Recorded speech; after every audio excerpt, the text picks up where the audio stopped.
most of y'all wasn't raised in the era of when Joe Buttons tried to rap. That was the early 2000s. Shit, all the way up to the late 2000s to the early 2010s. It's a long fucking time he been trying to rap. But let me tell you something. There's a difference with people who look back at a certain era than the people who lived it. I lived it. I was in fucking high school in the early 2000s. I'm not early. I was like in the mid 2000s towards the late end of the 2000s. I was in high school. So that's my era. Listen, man. Let me tell you something. Joe Buttons has always been dragged for beating up women. But you know why I didn't catch any traction? Because he wasn't a big rapper. Motherfucker was selling gold. Well, he sold gold once. In the era when niggas like 50 was selling like 10 million albums and Eminem was selling like 20 million albums and Jay-Z was going double, triple, quadruple platinum and shit. So Joe Buttons was never... Nobody wrote about it. Nobody cared about it because he was a small ass rapper. This is why Joe in his 40s, he's not rapping anymore because he never found any success with it. I don't know, like he was just that rapper who got signed by major labels and never done anything with. So weird. But anyways, listen, man, I'll vouch because this shit is despicable. This nigga, I remember since like 2003 or some shit, when he first came out with that Pump It Up song, boom. Fucking some girlfriend he had back, wherever the fuck he's from. I don't know where he's from. Nigga says he's from New Jersey, Jersey City, but I don't think that's true. But that's just me. A fucking girlfriend from him was on a mixtape. I remember talking about him beating the shit out of her. Niggas don't know. Back in the day, 15 or so years ago, there was things called mixtapes. They weren't tapes, they were CDs. They would have like different kind of color. And there was a thing called Street Wars by P. Cutter. I don't know where the fuck P. Cutter is now. He was a DJ or some shit. But back then, DJs didn't go prick, none of that shit. They would just put songs together, slap the name on it, and put it out and sell it on the streets. But anyways, I remember those Street Wars because I don't have any of them. I'm going off recollection about what I remember. I remember one of his fucking girlfriends back then when he just had came out with the Pump It Up shit was talking about him beating the shit out of her. I remember that. She was on some fucking interview on her, I believe Hot 97. Has to be, because I don't think 105 was even a fucking factor back then. But yeah, hold up. Yeah, man, even back then. Then fucking, I can't remember each and every one. But yo, it was always a trending thing. Then you could fucking YouTube it on Power 105, The Breakfast Club. He admitted to sitting on some girl's stomach because you nigga's a crackhead. The shit he says is fucking crackhead-ish. He admitted to sitting on some girl's stomach for some odd reason. I don't know why he came to admit that, but that's abuse too. But you can YouTube it. He's fucking admitted that. For the fact that now this, like, basically every girlfriend he has come out and said that he beat the shit out of them. Every single one. I don't know their names because I don't fucking track this nigga down. All I do is hear the stories. But I decided to make this video for niggas because a lot of niggas forget. 10 to 15 years to somebody's a fucking lifetime. They don't remember this shit. They're not even going to know about this shit. But I'm here to tell you that shit was going on back then. Because I remember buying the fucking mixtapes and seeing that shit. And then you had fucking, when fucking, Joe tried to go at G-Unit when they were fucking huge. I remember fucking, like, little street interviews or some shit on the mixtapes with like Yayo saying that, oh, he's a fucking woman beater, fuck him, or some shit like that. Something like, I remember that shit. This has always been. It's crazy how somebody could be something so fucking despicable, but it gets no traction until they're fucking, quote unquote, blow up and big and shit. It is crazy that it takes that. Now the old people are coming out. Nigga, what come out? This shit has always been known. Any fucking, I mean, he does the internet shit, so... But anybody who ever fuck with him at the radio stations, record labels, and the artists, all those slaughterhouse niggas, they fucking notice. They're fucking despicable, too, for working with stuff. This is what I don't get. how somebody's a despicable person and people work with them. Now, granted, he's not a rapper no more, whatever. But now he's a podcaster. He talks about successful rappers.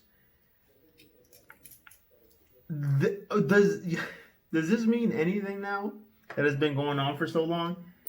Look, I'm gonna say something. You know what really fucking makes me like feel weirded out when it's crimes against women and then women just don't want to believe it. Like, nigga, this is the only reason I'm making this video because I remember when that shit came out. Like, oh, now I don't know her name. Like, as I said, I don't give a fuck. The last girlfriend he had, and now this baby mother fucking had a fucking report online. So about he dragged her and beat her and shit.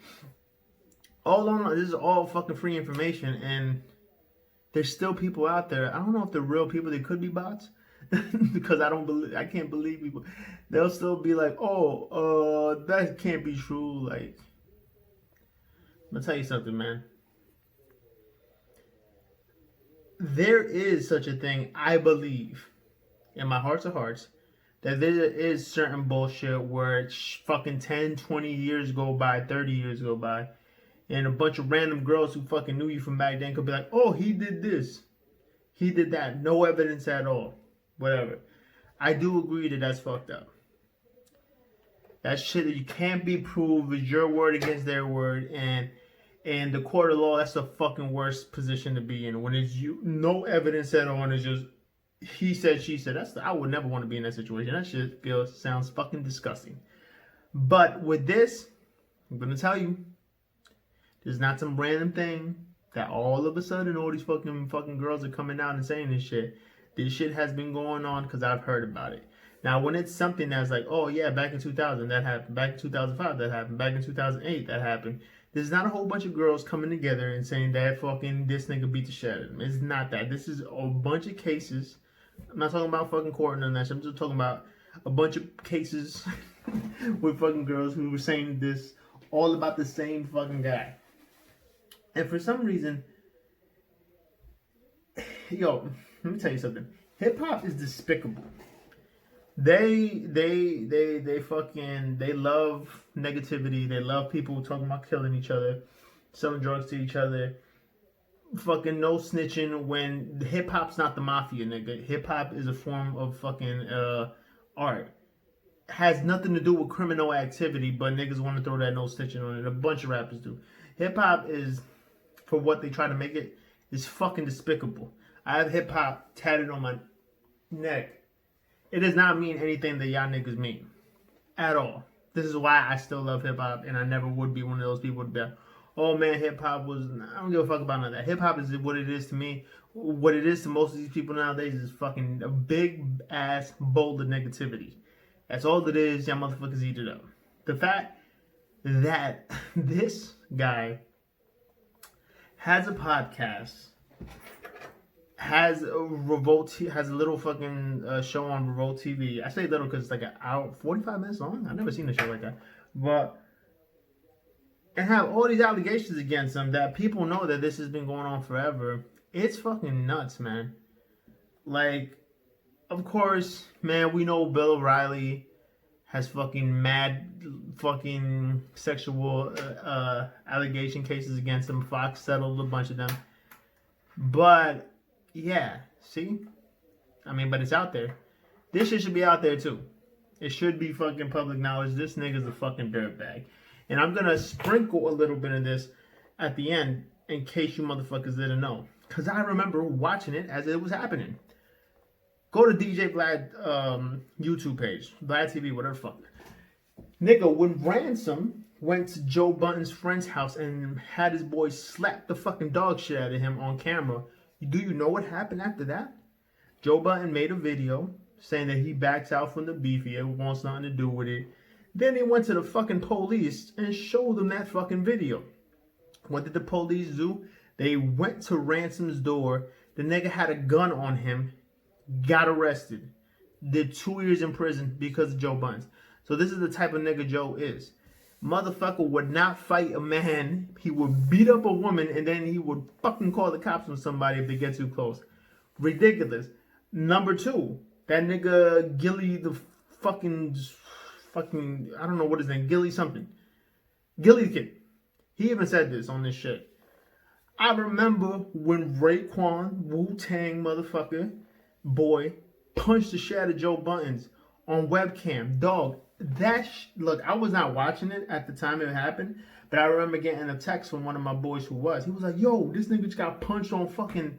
Now, granted, he started recording after the fact, so it wasn't like you saw it happen on the webcam. I'm not going to say that, because that didn't happen. But the minute after he got fucking punched in his eye, he went on webcam with his eye swollen. Now, this is what happened for people who don't know, because this is the type of nigga this is. You gotta know. Raekwon and his fucking man stepped into his whatever dressing room to confront him. Nigga bitched out.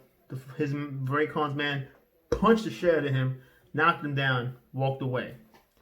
Joe Biden, instead of getting up and fighting one-on-one with the man who just fucking knocked him out, decided to go on webcam and do a live stream and fucking call Raekwon a bitch.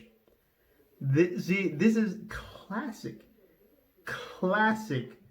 fucking type of behavior that a nigga who fucking beats up women does. Classic behavior. Scare the fuckers got to men.